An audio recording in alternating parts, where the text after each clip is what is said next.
Morning student. आज हम class 10 physics का जो चैप्टर है human I and colourful world, ठीक है, मानव नेत्र तथा रंग बिरंगा संसार, उसमें नया टॉपिक पढ़ते हैं प्रकाश का प्रिज्म द्वारा अपवर्तन।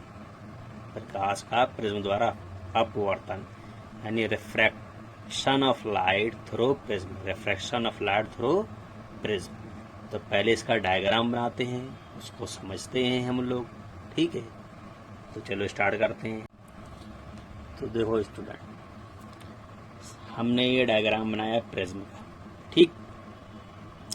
तो देखो ये होता क्या है, इसमें दो आयताकार शेप के क्या होते हैं, समतल दर्पण होते हैं, जिन्हें हम अपवर्तक पृष्ठ बोलते हैं, ठीक है। और ये पारदर्शी या ट्रांसपेरेंट होते हैं, ठीक। उनको वो ऐसे मिले होते हैं, ऐसे, ठीक। एक पृष्ठ ये है PQRS और दूसरा है तुम्हारा PQNM। ये दोनों मिले हुए हैं ऐसे, ठीक, यहाँ से ये लाइन से। अच्छा, और ये आयताकार तो होते हैं, बता दिया हमने। इनको बोलते हैं दोनों को अपवर्तक पृष्ठ। और ये दोनों पृष्ठ जहाँ पर मिलते हैं, जिस लाइन पर, ठीक है, उनके बीच में जो कोण बनता है, ठीक, जैसे मान लो ऐसे मुड़े तो यहाँ जो कोण बनेगा इनके बीच में ऐसे में ये जो, ठीक है, तो वो कोण कहलाता है तुम्हारा अपवर्तक कोण। क्या कहलाता है? अपवर्तक कोण, ठीक, या एंगल ऑफ प्रिज्म। अब देखो उसके बाद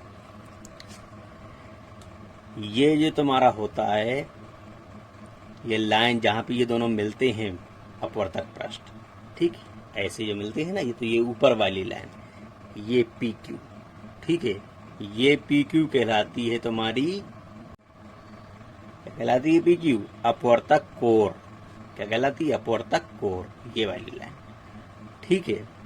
ये कहलाता है तुम्हारा त्रिभुज सामने बना हुआ है, ठीक है, ये कहलाता है तुम्हारा मुख परिच्छेद या प्रिंसिपल सेक्शन, ठीक, मुख परिच्छेद या प्रिंसिपल सेक्शन, ठीक है। ये उसका 2D फिगर है, ये 3D है, और सही से बुक में 3D बन नहीं सकता, तो हम आपको 3D का एक वीडियो और सब समझाने के लिए बताएंगे भी, ठीक है। तो ये 2D फिगर है। तो ये AB लाइन, ये कौन सा है? अपवर्तक पृष्ठ कौन सा है? ये वाला PQRS, इस साइड लगा होता है ऐसे, ठीक है। और ये AC की तरफ कौन सा लगा होता है? PQNM। ये दो क्या है तुम्हारे? अपवर्तक पृष्ठ है, ठीक।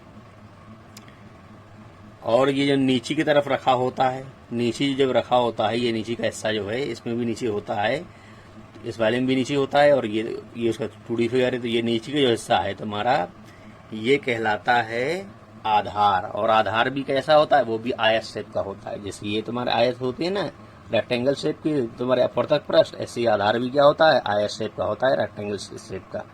लेकिन वो तुम्हारा क्या होता है? खुरदुरा या रफ सरफेस होता है। ये दोनों शाइनिंग वाले सरफेस होते हैं। अपवर्तक पृष्ठ कौन सा है? AB और AC, यानी ये और ये। लेकिन जो तुम्हारा आधार होता है वो तो शाइनिंग नहीं होता है, वो रफ सरफेस होता है तुम्हारा, ठीक है। अब इसमें देखो, इसकी थोड़ा हम लोग 3D शेप भी देखते हैं, ठीक है, कि ये 3D में कैसा बना होता है, तो थोड़ा और क्लियर समझ में आ जाएगा आपको। अब देखो स्टूडेंट, ये पढ़ते हैं हम लोग 3D, मतलब देखते हैं 3D फिगर किसका? प्रिज्म का। 2D देखा अभी हमने, और 3D भी देखो ले इसका। तो देखो हमने क्या बताया था तुम्हें कि ये तुम्हारा 3D शेप होता है। इसके साइड में क्या होते हैं? दो आयताकार समतल पृष्ठ होते हैं, जिन्हें हम अपवर्तक पृष्ठ बोलते हैं। जिन्हें क्या बोलते हैं? अपवर्तक पृष्ठ, ठीक है। जैसे इसमें एक ब्लू कलर का है, जो हमारा कौन सा है, उसमें 2D में दिखाया था PQRS, है ना, और 2D में दिखाया था 2D वाले में AB साइड वाला, ठीक। अच्छा, और जो येलो कलर का है वो कौन सा पृष्ठ है तुम्हारा? जो उसमें पे दिखाया तुम्हारा कौन सा? PQNM, ठीक है। कौन सा था? PQNM, या AC की साइड लगा था। ये 2D वाले में कहाँ पे लगा था? AC की साइड में। और जो ये सामने आइवरी कलर का जो है, ये क्या है? मुख परिच्छेद है, जो ट्रायंगल शेप का है, ठीक है। इसके पीछे भी ट्रायंगल होता है तुम्हारा, ठीक। ये कहलाता है तुम्हारा क्या? मुख परिच्छेद या प्रिंसिपल सेक्शन। जो ये नीचे तुम्हारा आयत शेप का जो पृष्ठ बना होता है, जैसे ये साइड में बने ना तुम्हारा ब्लू और येलो आयत शेप की, ऐसे नीचे भी तुम्हारा ये नीचे का जो हिस्सा है वो भी कैसा है, आयत शेप का है, यानी रेक्टेंगल शेप का। ठीक है, तो वो क्या कहलाता है तुम्हारा, आधार कहलाता है। वो रफ सरफेस होता है। ये दोनों क्या होते हैं, जो साइड में लगे हुए हैं ब्लू और येलो, ये शाइनिंग होते हैं, तो इन्हें बोलते हैं अपवर्तक पृष्ठ। क्या बोलते हैं इन्हें, अपवर्तक पृष्ठ। और जो नीचे है वो भी इसी टाइप का है बिल्कुल, ठीक है, आया शेप है और ऐसे ही है, लेकिन वो क्या है, रफ सरफेस टाइप का है, तो उसे बोलते हैं हम लोग क्या, आधार या बेस तुम्हारा। ठीक है, तो ये 3D में हमने बता दिया कैसा होता है तुम्हारा प्रिज्म। ओके स्टूडेंट, अब एक शेप और देख लो 3D में प्रिज्म का।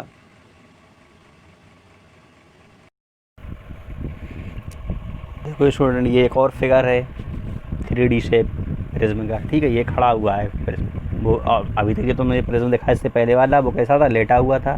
मतलब ये कैसा है तुम्हारा, खड़ा हुआ है। मतलब इसका जो मुख्य परिच्छेद या प्रिंसिपल सेक्शन है वो ऊपर की तरफ है। ठीक है, बाकी तुम्हें दिख रहे होंगे साइड में क्या है, 2 साइड में क्या है, तो 3 साइड में, लेकिन तुम्हारे आयत हैं, है ना, 3 साइड में आयत हैं, जिसमें से 2 क्या हैं, अपवर्तक पृष्ठ हैं, और एक तुम्हारा क्या है, आधार है। ठीक, ये मतलब वही प्रिज्म जो 3D शेप का है, मतलब खड़ा हुआ है। बट ये तो, और बाकी जो पीला कलर का और ब्लू कलर वाला था है इससे पहले वाला, वो लेटा हुआ है। ठीक है, तो 3D शेप ये भी दे सकते हो आप लोग।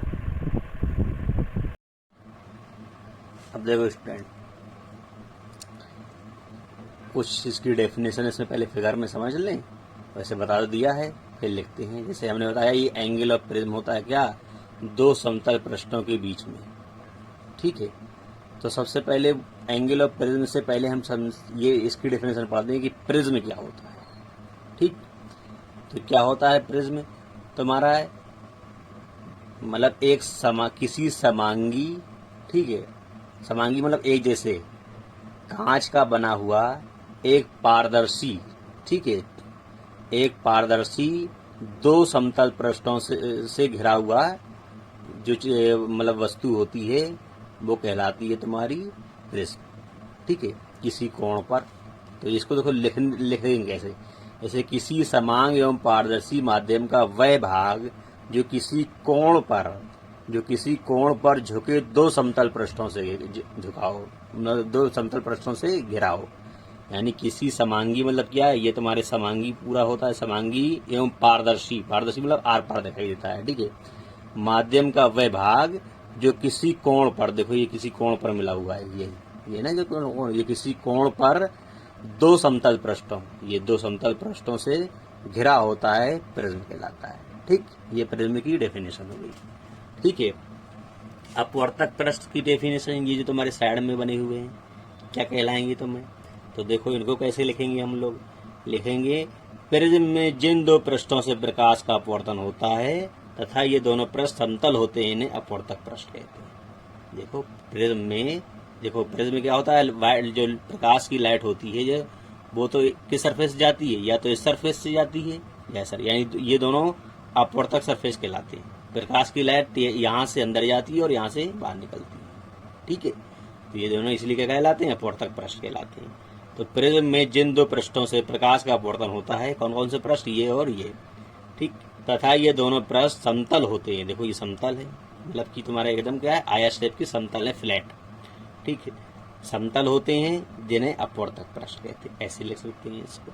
ठीक है, अपवर्तक कोण, तो अपवर्तक कोण तुम्हारा क्या, अपवर्तक पृष्ठों के बीच बने कोण को अपवर्तक कोण या एंगल ऑफ प्रिज्म बोलते हैं, या प्रिज्म कोण बोलते हैं, या एंगल ऑफ प्रिज्म बोलते हैं इंग्लिश में। ठीक है, ये अपवर्तक पृष्ठों के बीच में बना जो कोण होता है। ठीक है, अच्छा, उसके बाद तुम्हारा क्या आती है, अपवर्तक कोण। ठीक है, तो अपवर्तक कोण क्या, जो अपवर्तक पृष्ठ जो होते हैं जिस जगह पर ऊपर मिलते हैं वो कहलाती है तुम्हारी, जिस लाइन पर मिलते हैं वो कहलाती है अपवर्तक कोण। PQ जैसे है अपवर्तक कोण, जैसे हमने बताया ना कि तुम्हारा ऐसे अगर मिल रहे हो तो ये ऊपर वाली लाइन, ठीक, और इसी लाइन के सामने नीचे का जो हिस्सा होता है तुम्हारा, वो कहलाता है क्या, आधार। इस अपवर्तक कोण के जो है, इसके जो सामने नीचे का जो हिस्सा होता है वो कहलाता है आधार तुम्हारा। ठीक है, वो भी आयत शेप का होता है तुम्हारा। ठीक है, मुख्य परिच्छेद की परिभाषा कैसे लिखेंगे, मुख्य परिच्छेद तुम्हारा देखो या प्रिंसिपल सेक्शन, तो क्या कहेंगे कि अगर कोई तुम्हारा क्या है अपवर्तक पृष्ठ हैं ये दोनों, उनके लंबवत, ठीक है, किसी समतल पृष्ठ द्वारा, मतलब उनके लंबवत किसी समतल पृष्ठ के द्वारा कोई एक सेक्शन या कोई एक परिच्छेद काट लिया जाए, ठीक है, तो जो कटा हुआ परिच्छेद होता है वो त्रिभुज आकार का जो दिखाई देता है वही कहलाता है तुम्हारा मुख्य परिच्छेद। अब जो कहा है वो थोड़ा हम लिख के आपको दिखाते। देखो जो हम बता रहे थे, देखो वही लिखा है, किसी प्रिज्म के डिफिनेशन क्या है, किसी समान एवं पारदर्शी माध्यम का वह भाग जो किसी कोण पर झुके तो समतल पृष्ठों से घिरा होता है प्रिज्म कहलाता है। अपवर्तक पृष्ठ क्या, प्रिज्म में जिन दो पृष्ठों से प्रकाश का अपवर्तन होता है तथा ये दोनों पृष्ठ समतल होते हैं, इन्हें अपवर्तक पृष्ठ कहते हैं। ये से प्रकाश निकलता है एक तरफ से दूसरी तरफ से, मतलब एक तरफ से एंटर करता है दूसरी तरफ से निकलता है। अपवर्तक कोण या प्रिज्म कोण या एंगल ऑफ प्रिज्म बोलते हैं। अपवर्तक पृष्ठों के बीच बने कोण के को प्रिज्म का अपवर्तक कोण या प्रिज्म कोण बोलते हैं। ठीक, दोनों अपवर्तक पृष्ठों के बीच जो बन रहा था हमारा अपवर्तक कोर, जो ऊपर की लाइन थी पी क्यू हमने बताई थी, तो अपवर्तक पृष्ठ जिस कोर पर मिलते हैं उसे अपवर्तक कोर कहते हैं। ठीक है, अपवर्तक पृष्ठ जिस कोर पर मिलते हैं, जिस लाइन पर मिलते हैं उसे अपवर्तक कोर कहते हैं। चित्र में पी क्यू अपवर्तक कोर है। ठीक है, लिख दिया हमने। आधार, अपवर्तक कोर के सामने वाले पृष्ठ को प्रिज्म का आधार बोलते हैं। बताया ना, जो ऊपर लाइन होती है उसके जस्ट नीचे सामने वाले जो तुम्हारा पृष्ठ होता है उसको क्या बोलते हैं, आधार बोलते हैं। ठीक है, अब आता है तुम्हारा क्या, मुख्य परिच्छेद। ठीक है, तो मुख्य परिच्छेद भी हमने बता दिया, उसको लिख लो। अपवर्तक पृष्ठ के लंबवत किसी समतल द्वारा काटे गए परिच्छेद या सेक्शन को प्रिज्म का मुख्य परिच्छेद कहते हैं। ठीक है, इसको भी समझा दिया था, लिख गया तुम्हारा। ठीक, अब देखते हैं हम लोग नेक्स्ट टॉपिक। अब देखो स्टूडेंट, न्यू टॉपिक है तुम्हारा प्रिज्म से प्रकाश का अपवर्तन। ठीक, ये प्रिज्म है तुम्हारा जो अभी मैंने बताया था, उससे प्रकाश का अपवर्तन कैसे होता है। तो देखो, जब तुम्हारी प्रकाश की किरण कोई श्वेत प्रकाश या व्हाइट लाइट इसमें प्रिज्म से टकराती है, जैसे मान लीजिए पी क्यू है तुम्हारा, ये व्हाइट लाइट है, प्रिज्म से टकराई।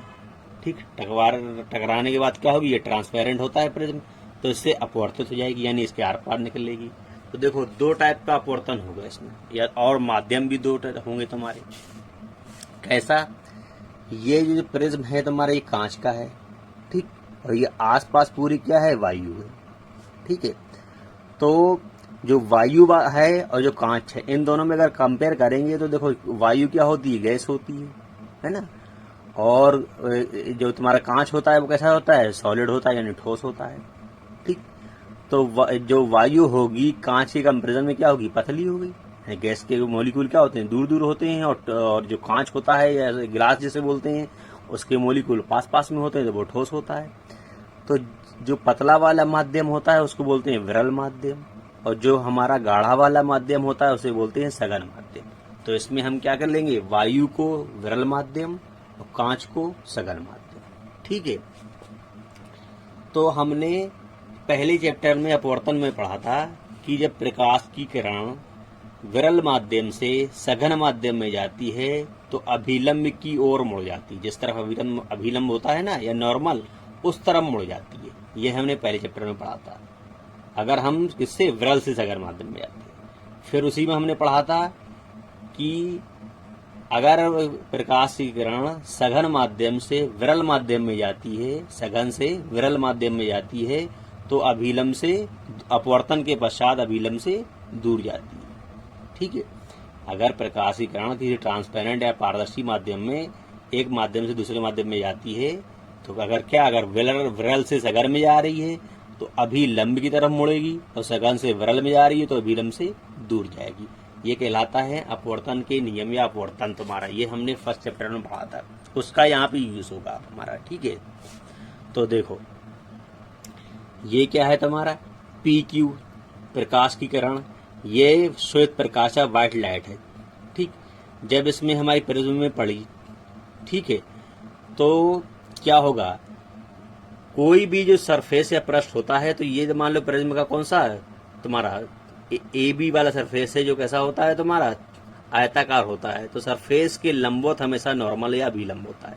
सरफेस अगर ये है तो अभिलंब कैसा होगा, ऐसे नॉर्मल होगा तुम्हारा 90 डिग्री पे। ठीक है, तो जब प्रकाश की किरण पी क्यू इस सरफेस में टकराई, टकराने के बाद जब अपवर्तित हुई, यानी इसके अंदर गई जब, तो क्या होगा तुम्हारा, ये अभिलंब की तरफ मुड़ जाएगी। देखो जा ऐसे रही थी, ठीक, टकराने के बाद क्या हो गया, ऐसे ऐसे जाके ऐसे मुड़ गई, जा ऐसे रही थी और ऐसे मुड़ गई, ये पी क्यू से क्यू आर की तरफ हो गई, जबकि जाना कहाँ चाहिए था, इधर जाना चाहिए था, लेकिन गई नहीं, कहाँ होगा, यहाँ से ऐसे मुड़ गई।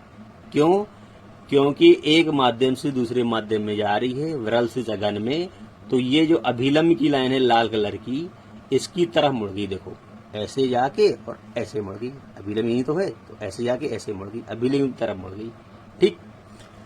अब उसके बाद ये यहाँ तक आ गई, क्योंकि यहाँ तो देखो क्या है, कांच का ही माध्यम, एक ही जैसा माध्यम बदला नहीं, तो ये यहाँ जब माध्यम बदलता नहीं है तो प्रकाश की किरण सीधी चलती है, ठीक है। देखो यहाँ पे वायु का माध्यम था तो पी क्यू कितना था, सीधी गई यहाँ तक, फिर यहाँ से माध्यम बदल गया तो मुड़ गई अपनी जगह से, ठीक है। फिर ये क्यू आर तक क्या है, कांच ही है तो सीधी रहेगी। अब देखो क्यू आर के बाद अब तुम्हारा ये बाहर निकलेगी, यानी ये तुम्हारा कौन सा, कांच का माध्यम, और ये वाला कौन सा है तुम्हारा, और ये आर एस कौन सा है तुम्हारा, वायु वाला माध्यम यानी विरल माध्यम, ठीक। यानी क्यू आर तुम्हारा कांच वाला है तो कौन सा, सघन माध्यम, और आर एस कौन सा है तुम्हारा, वायु वाला, तो ये विरल माध्यम। इस बार प्रकाश की किरण कहाँ जा रही, सघन से विरल माध्यम में जा रही, सघन से किस में जा रही, विरल में, कांच से वायु में जा रही, ठीक है।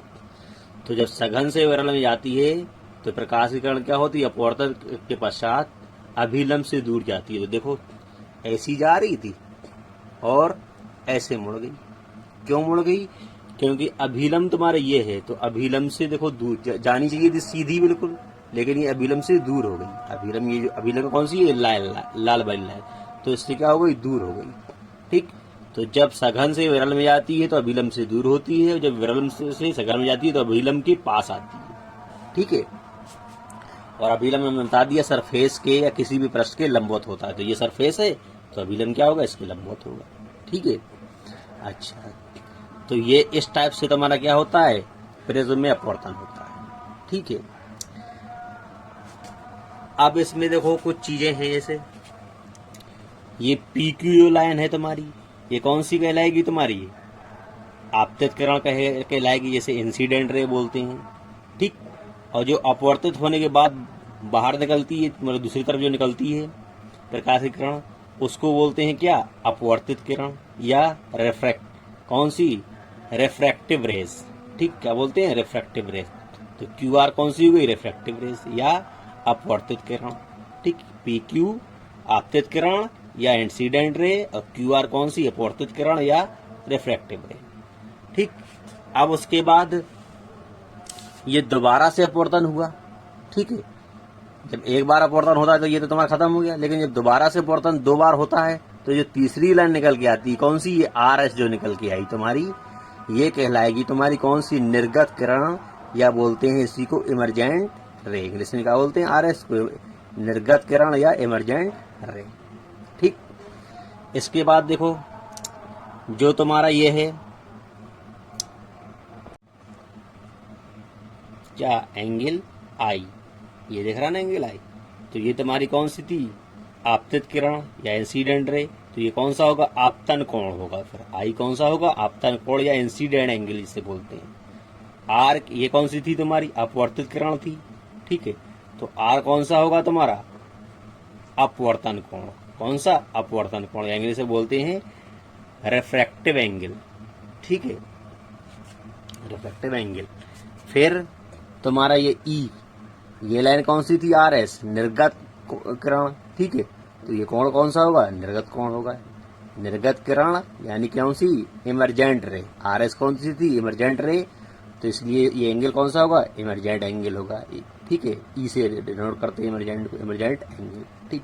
इंसिडेंट आई, इंसिडेंट मतलब इंसिडेंट एंगल मतलब आई से, रिफ्रैक्टिव एंगल मतलब आर, और इमरजेंट एंगल मतलब ई, ठीक है। जिसे निर्गत कोण बोलते हैं, ये हमने लिख भी दिया शब्द में जो जो इसमें है, ठीक। अब उसके बाद देखो इसमें एक पॉइंट देखो, बहुत इंपॉर्टेंट पॉइंट है जो इसमें, वो ये कि अगर हम ये इंसिडेंट रे जो पी क्यू है इसको हम डॉटेड लाइन से आगे बढ़ाएं एफ तक, ठीक। और जो निर्गत किरण है तुम्हारी, ठीक है, यानी कौन सी, इमरजेंट रे, आर एस को पीछे बढ़ाएं डॉटल लाइन से, तो ये दोनों कहाँ डी पर मिलती हैं। ठीक, तो जब डी पर मिलती है तो एक कोण बनता है एफ डी आर। कौन सा? एफ डी आर, यानी ये ऐसे आके ऐसे, ये वाला कोण। कौन सा? ये वाला। ये वाला कोण कहलाता है तुम्हारा विचलन कोण या एंगल ऑफ डेविएशन। क्या कहलाता है? विचलन कोण या एंगल ऑफ डेविएशन। कौन सा? F D R. इससे डेल्टा से प्रदर्शित करते हैं, ये डेल्टा बना हुआ है। ठीक, क्या बोलते हैं इसको? विचलन कोण डेल्टा, या बड़ी क्लासों में डेल भी बोलते हैं इसको। ठीक, फिर इसका एक और इंपॉर्टेंट पॉइंट देखो कि ये जो डेल्टा है ये इंसिडेंट एंगल आई को बढ़ाने से वेरी करता है। क्या करता है? वेरी करता है, मतलब चेंज होता है। कैसे चेंज होता है? मान लो हमने अभी आई की एंगल को इसको क्या करा, थोड़ा सा बढ़ाया, यानी इसको जरा और खिसका दिया, तो ये वाला एंगल क्या होगा? और बढ़ जाएगा। हमने क्या हुआ? आई को थोड़ा सा बढ़ाया, थोड़ा हमने इसे खिसका दिया तो क्या होगा? ये एंगल बढ़ गया। जब हमने आई एंगल बढ़ाया तो ये क्या होगा? तुम्हारा विचलन कोण कम होगा। ठीक, फिर हमने और आई को बढ़ाया तो ये और कम होगा। फिर हमने आई एंगल कौन सा? आपतन कोण को कहलाता है या इंसिडेंट एंगल। आई को हमने क्या किया? फिर से बढ़ाया तो ये फिर से कम होगा। ठीक, और फिर हमने बढ़ाया तो फिर से कम होगा। फिर एक स्थिति ऐसी आ जाएगी कि अब अगर हम आई की एंगल को बढ़ाएंगे तो अब ये तुम्हारा क्या होगा? अब नहीं घटेगा, यानी अब कम नहीं होगा। जितना मिनिमम कम होना चाहिए था उतना मिनिमम कम हो चुका। ठीक, यानी बार बार हम आई का एंगल आई बढ़ा रहे थे तो बार बार ये घट रहा था। ठीक, फिर एक टाइम ऐसा आया कि हम आई का एंगल कितना भी बढ़ाएं अब ये क्या होगा? कम नहीं होगा, बल्कि ना बढ़ना स्टार्ट हो जाएगा। थोड़ी क्या होगा? अब ये कम होने के बजाय दोबारा से बढ़ना स्टार्ट हो जाएगा। तो मिनिमम कहाँ, जहां तक कम हुआ ये, ठीक है, वही कहलाता है तुम्हारा न्यूनतम विचलन कोण या एंगल ऑफ मिनिमम डेविएशन। यानी कम से ये हम आई एंगल जितना बढ़ाते जाएं जहां तक ये कम हो। ठीक है, जैसे ही बढ़ना स्टार्ट हो जाएगा तो फिर क्या होगा? हम आई को बढ़ाना बंद कर देंगे, यानी कि जहां तक ये मिनिमम कम होता है तुम्हारा, ठीक, वही कहलाता है एंगल ऑफ मिनिमम डेविएशन या न्यूनतम विचलन कोण या अल्पतम विचलन कोण कहलाता है तुम्हारा। ठीक है, अब जितनी चीजें हमने पढ़ी वो लिख भी लेते हैं तुम्हारा। ठीक, एक पॉइंट और थोड़ा सा देख लो लिखने से पहले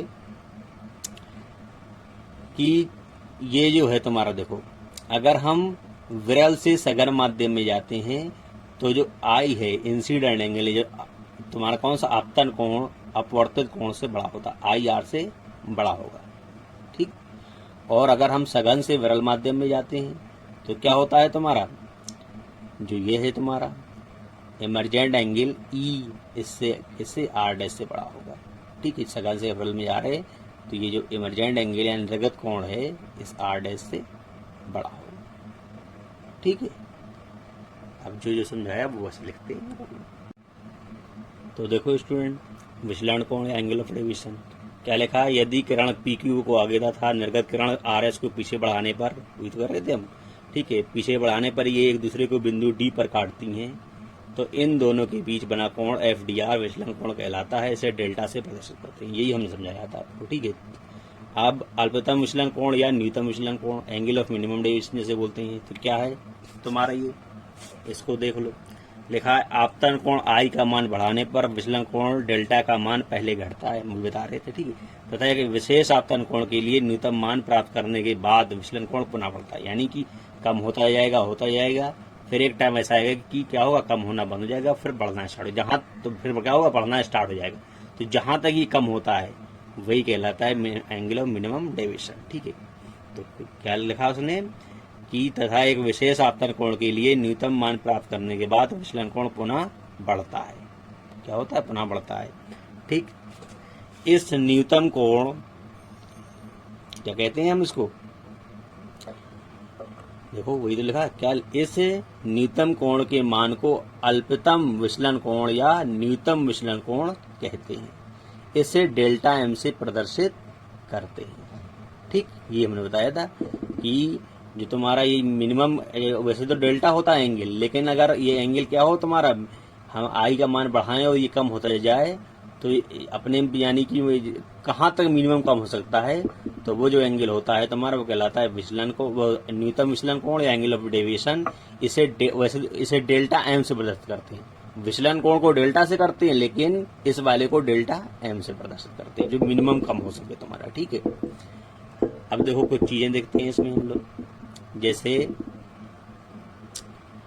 मान लो ये है, यदि किसी प्रिज्म कोण ए तथा किसी वर्ण रंग की विकिरण के लिए विचलन कोण डेल्टा एम हो, तो उस रंग के लिए प्रिज्म के पदार्थ का अपवर्तनांक। उसने कहा यदि किसी प्रिज्म कोण एंगल ऑफ प्रिज्म जो होता है वो कितना ए, तथा किसी वर्ण या रंग की किरण के लिए विचलन कोण कितना है डेल्टा एम। हर रंग के लिए विचलन कोण अलग अलग होता है। ठीक है, उस रंग के लिए किसी प्रिज्म के पदार्थ का अपवर्तनांक, अगर अपवर्तनांक निकालना है हमें, तो क्या होगा, उसका फार्मूला होता है तुम्हारा n बराबर sine a plus delta m upon 2 और बटे साइन a बाई 2। ठीक, और तुमने पहले चैप्टर में पढ़ा था अपवर्तनांक का फार्मूला होता था तो तुम्हारा sine i upon sine r, यानी साइन आपतन कोण बटे साइन अपवर्तन कोण। ठीक है, तो यहाँ पे आपतन कोण की जगह ये है क्योंकि एंगल क्या हो रहा था तुम्हारा, बढ़ रहा था, और ये तुम्हारा अपवर्तक कोण की जगह क्या है a बाई 2 है, तो ये लिखा भी है देखो यहाँ। तो देखो क्या है तुम्हारा, जहाँ आपतन कोण i a plus delta m upon 2, ये ऊपर वाला क्या होता है हमारा आपतन कोण है, एंड अपवर्तन कोण r नीचे वाला अपवर्तन कोण होता है, ये a बाई 2 है, ये r बराबर कितना a बाई 2।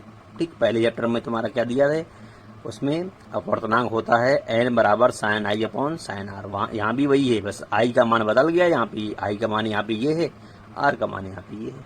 और अपवर्तनांक निकालने के लिए किसी पदार्थ का अगर अपवर्तनांक निकालना हो हमें, तो ये निकालने का फॉर्मूला होता है। कभी कभी छोटा मोटा न्यूमेरिकल इसका आ जाता है। ठीक है, अब देखो स्टूडेंट न्यू टॉपिक पढ़ते हैं।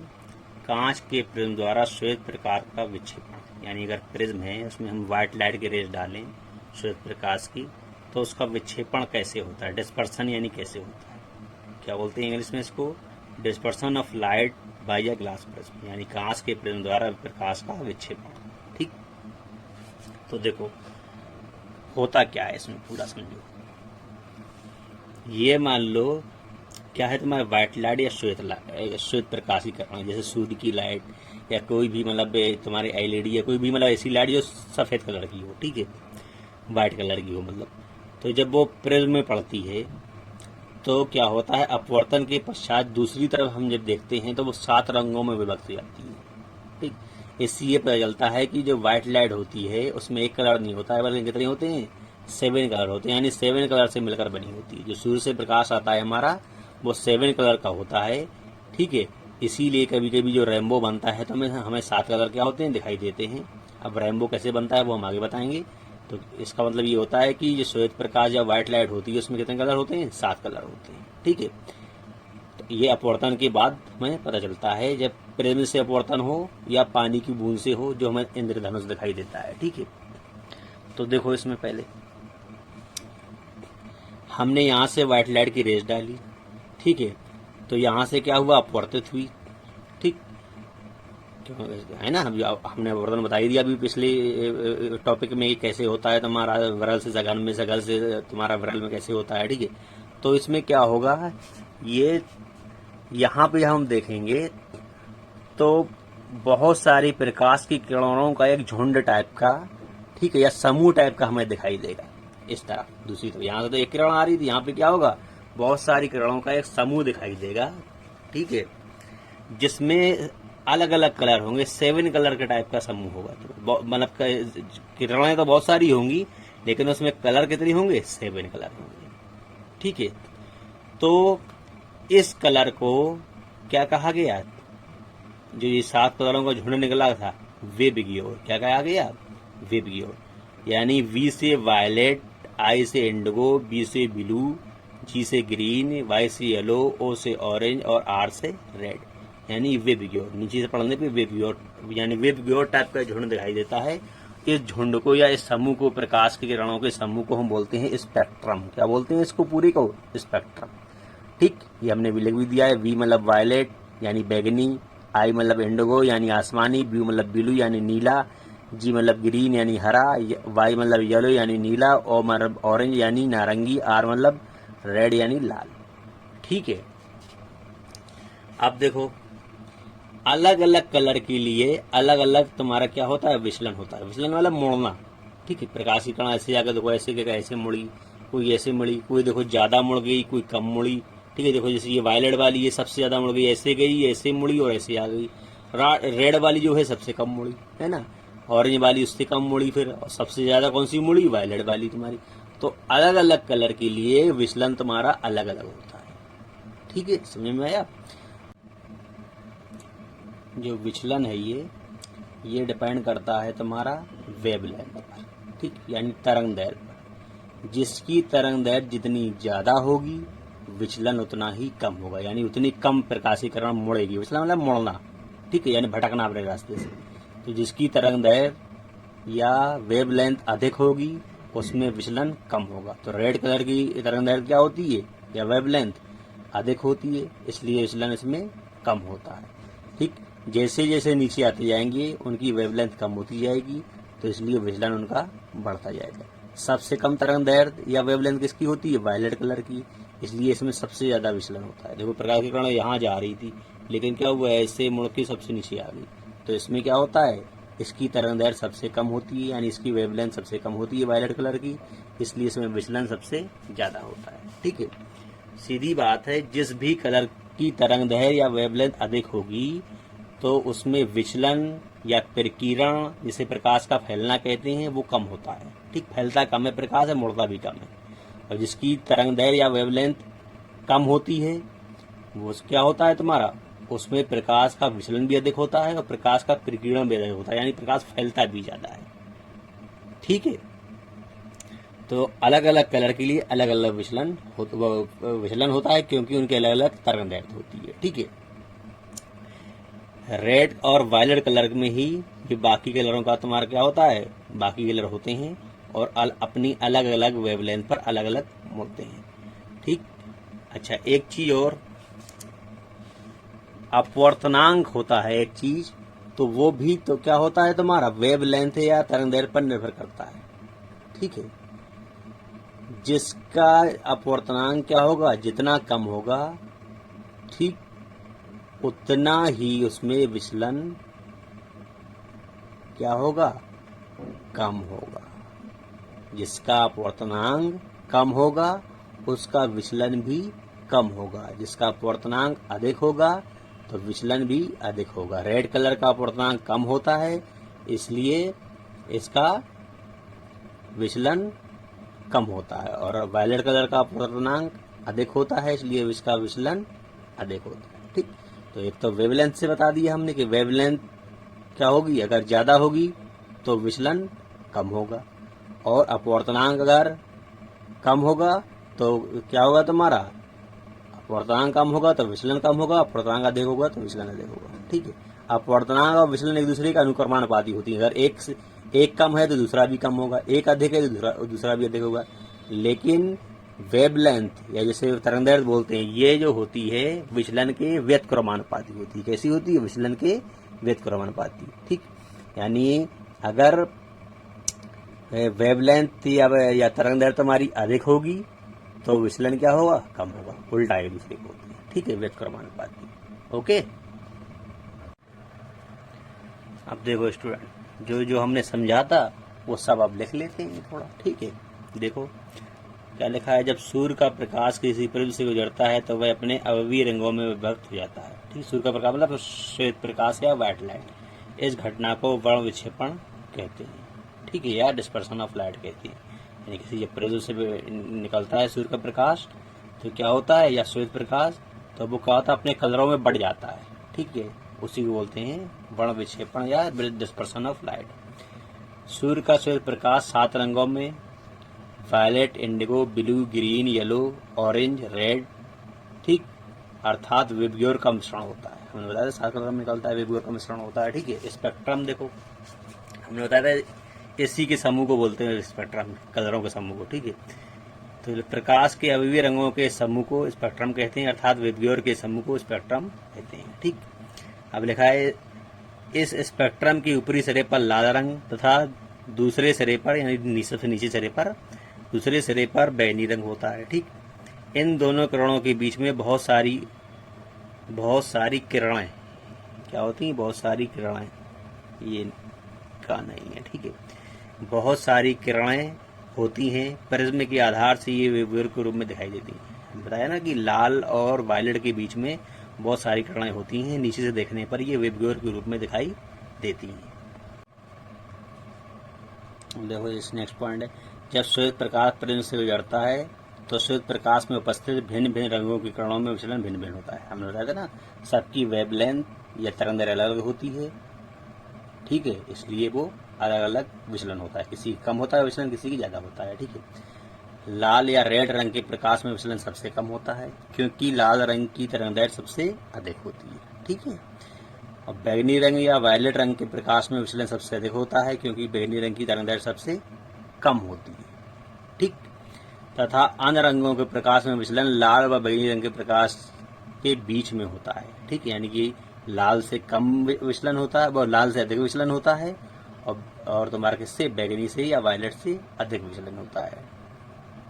सॉरी, पॉइंट से दोबारा सुनना, लाल से अधिक विचलन होता है, हाँ, और बैंगनी से कम विचलन होता है। ठीक, अन्य रंगों के प्रकाश में विचलन लाल रंग व बैंगनी रंग के प्रकाश के बीच में होता है क्योंकि इन रंगों की तरंगदैर्घ्य भिन्न भिन्न होती है। ठीक, तो इसका मतलब ये है कि इनका क्या होता है, लाल और बैंगनी के बीच में है, लाल रेड और वायलेट के बीच में होता है इनके बीच में विचलन, क्योंकि इनकी तरंगदैर्घ्य क्या होती है, रेड और वायलेट के बीच में होती है।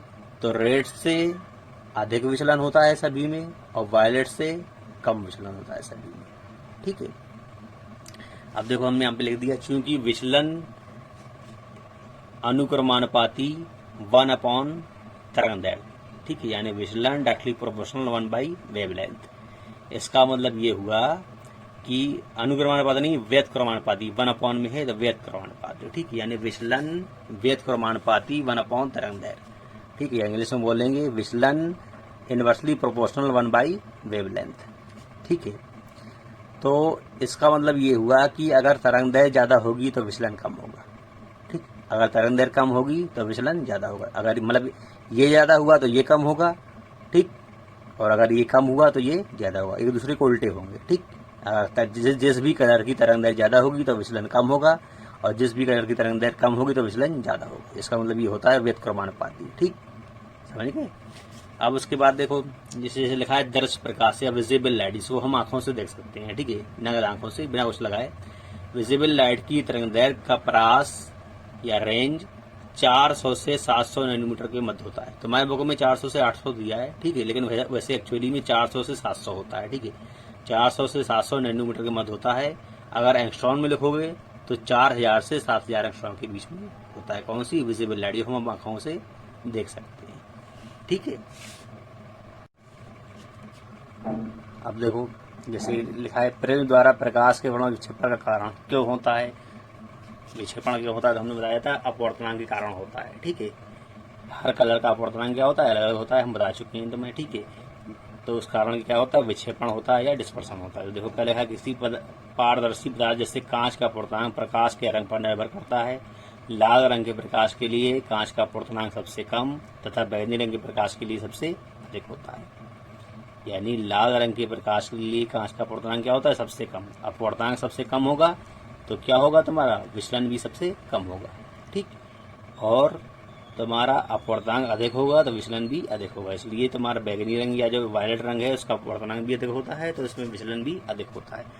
इसमें लिखा भी है, चूंकि विचलन अनुक्रमानुपाती अपवर्तनांक, ये क्या था, विचलन व्यतक्रमानुपाती 1/तरंगदैर्घ्य। अगर इसमें उल्टा था, अगर तरंगदैर्घ्य बढ़ेगी तो विचलन कम होगा। ठीक, और तरंगदैर्घ्य कम होगी तो विचलन बढ़ेगा। इसमें अनुक्रमानुपाती है कि अगर अपवर्तनांक ज्यादा होगा तो विचलन भी ज्यादा होगा। ठीक है, अपवर्तनांक कम होगा तो विचलन भी कम होगा। ठीक है, ये मतलब इसका मतलब ये होता है, ये अनुक्रमानुपात कहलाता है, ये व्यतक्रमानुपात कहलाता है। ठीक है, अब देखो स्टूडेंट, न्यू टॉपिक स्टार्ट करते हैं, श्वेत प्रकाश के स्पेक्ट्रम का पुनर्योजन। ठीक है, न्यूटन ने एक्सपेरिमेंट किया था, तो वो एक्सपेरिमेंट हम पढ़ते हैं। पहले फिगर बनाते हैं, उसको समझते हैं। ठीक है, फिर लिखते हैं। देखो स्टूडेंट, श्वेत प्रकाश के स्पेक्ट्रम के वर्णन के लिए सर आइजैक न्यूटन ने 1665 में एक एक्सपेरिमेंट किया। ठीक है, इस पर ये प्रिज्म के बारे में जो एक्सपेरिमेंट किया था, जो डिस्कवरी करी थी, वो न्यूटन ने ही करी थी, आइजैक न्यूटन की ही डिस्कवरी थी। ठीक है, तो उन्होंने क्या किया कि एक प्रैक्टिकल कर देखा। तो उन्होंने सोचा कि अगर एक प्रिज्म से श्वेत प्रकाश की किरण को निकालते हैं तो वो 7 कलर में बढ़ जाता है। प्रकाश की किरण, श्वेत प्रकाश इसमें यानी व्हाइट कलर 7 अपने अवयवीय रंगों में बढ़ जाता है, इसे हम विक्षेपण बोलते हैं। ठीक है, उन्होंने सोचा कि अगर ये जो 7 रंग निकले हैं, इसके आगे मतलब यहाँ पे जैसे ये प्रिज्म यहाँ से निकाली प्रकाश की किरण, ये 7 रंग में बढ़ गई, इसके आगे उन्होंने सोचा एक और प्रिज्म रख दें तो वो जो 7 कलर हैं और 7-7 कलर में बढ़ जाएंगे। ठीक है, और आगे रख दें एक और प्रिज्म तो और 7-7 में बढ़ जाएंगे। तो उन्होंने इसको करने के लिए एक क्या किया, एक प्रिज्म के बाद दूसरा प्रिज्म रखा यहाँ पे। तो जब यहाँ से प्रकाश की किरण निकली, श्वेत प्रकाश की किरण गई व्हाइट कलर की प्रकाश की लाइट रेज, तो वो 7 कलर में बढ़ गई। तो उसके आगे जब उन्होंने एक और कलर रखा, तो जब उससे अपवर्तित होने के बाद, यानी इससे तो अपवर्तित होकर 7 कलर निकले, जब दूसरे वाले से वो 7 कलर अपवर्तित हुए तो आगे भी देखा उन्होंने, तो प्रकाश की किरणें तो बहुत सारी थी लेकिन कलर अब भी 7 ही थे। ठीक है, कलर में यानी बढ़ोतरी नहीं हुई थी। एक प्रिज्म से निकलने के बाद भी 7 कलर ही थे, यानी एक प्रिज्म से जब अपवर्तित हुई प्रकाश की किरण तब भी 7 कलर थे, और जब वही 7 कलर दूसरे से अपवर्तित हुए दूसरे प्रिज्म से तब भी 7 ही कलर थे। यानी कलरों में कोई वृद्धि यानी इंक्रीमेंट नहीं हुआ, बल्कि कलर तुम्हारे जितने 7 थे वही रहे। ठीक, तो उन्हें इससे ये लगा कि कितने भी आगे प्रिज्म रख दो कलर में कोई फर्क नहीं है, कलर 7 ही रहेंगे। इसका मतलब जो लाइट होती है सिर्फ 7 कलर की होती है, इससे ज़्यादा कलर की नहीं होती है। तो उन्होंने फिर क्या किया, उन्होंने सोचा चलो कि अब उल्टा रख के देखते हैं प्रिज्म क्या होता है। तो उन्होंने क्या किया, जो दूसरा वाला प्रिज्म था इसको सीधा की जगह हमने उल्टा रख दिया। जब उन्होंने देखा कि सीधे रखने में 7 ही कलर निकल रहे हैं तो क्या किया, अब उल्टा रख दिया। ठीक है, तो देखो ये प्रिज्म सीधा है, इसका एंगल यहाँ पे है, ये प्रिज्म उल्टा रख दिया, इसका एंगल यहाँ पे है। ठीक है, इसका बेस ये है और इसका बेस ये है। उल्टा जब रख दिया, तो जब उल्टा प्रिज्म रखा उन्होंने तो देखा कि जो 7 कलर अपवर्तित हुए थे इस पहले वाले प्रिज्म से, और जब दूसरे बारे में वो पड़ी प्रकाश की लाइटें, तो जो उस अपवर्तन के बाद देखा कि वो 7 कलर मिलकर दोबारा से व्हाइट लाइट बना दी। यानी यहाँ से व्हाइट लाइट चली थी, अपवर्तित होने के बाद 7 कलर में डिवाइड हुई, फिर दूसरे प्रिज्म से 7 कलर टकराई, जो 7 किरणें थी, और अपवर्तित होने के बाद दोबारा से श्वेत प्रकाश या व्हाइट किरण बन गई। ठीक, यानी व्हाइट चली थी और व्हाइट ही बन गई, स्क्रीन पर यहाँ पे व्हाइट कलर दोबारा से दिखाई देने लगी। तो फिर वही न्यूटन ने बताया कि अगर उल्टा प्रिज्म रख दो तो दोबारा से हमें श्वेत प्रकाश की किरण मिल जाती है। तो जो हमने समझा बस उसी को लिख देते हैं, छोटी सी चीज। तो देखो वही लिख दिया। सर आइजैक न्यूटन ने 1665 ईस्वी में बताया कि एक प्रिज्म से एक बार ही विक्षेपण होता है, उस प्रिज्म के आगे कितने भी प्रिज्म रख दो फिर से इन किरणों का विक्षेपण या ज़्यादा रंगों में नहीं होता। ठीक, और ज़्यादा रंगों में नहीं होता है। और यदि पहले प्रिज्म के आगे कोई दूसरा प्रिज्म उल्टा रख दिया जाए तो अपवर्तन के पश्चात पुनः श्वेत प्रकाश की किरण प्राप्त होती है। Okay student, thank you.